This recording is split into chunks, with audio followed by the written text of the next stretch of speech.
কাঁঠালটা কাটা হয়েছে, সেটা এই যে সকালবেলা আজকে হচ্ছে মশলা দিয়ে আদা রসুন বাটা, তারপরে পেঁয়াজ, চিকেন মশলা এগুলো দিয়ে প্রথমে ভেজে নিয়েছিলাম কাঁঠালটাকে।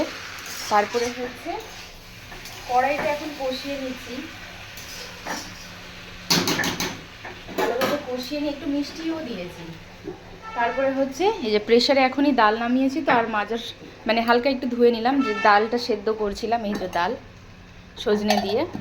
তো এইটাকে এটাতে দিয়ে সিটি 2 সিটি করলেই হয়ে যাবে। আর ও এখানে আমাকে গরম মশলা বেটে দিচ্ছে, গোটা গরম মশলা।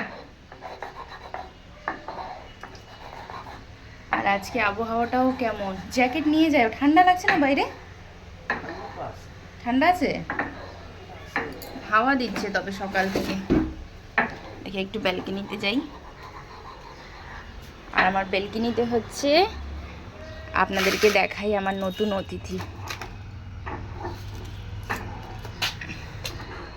এই যে দেখুন কি সুন্দর ফুল এসেছে এই গাছে, একদম অন্যরকম দেখতে। এই গাছটার নাম আমি জানি না, তবে এই গাছ হচ্ছে আমার ঠাকুমার দেওয়া। ঠাকুমার বাড়িতে গেছিলাম না, ওখানে হচ্ছে ঠাকুমা জানে আমি গাছ খুব পছন্দ করি। এই শুকনো পাতাগুলো বের করে দিচ্ছি। তো আমার ঠাকুমা দিয়েছিল। এই গাছের বয়স প্রায়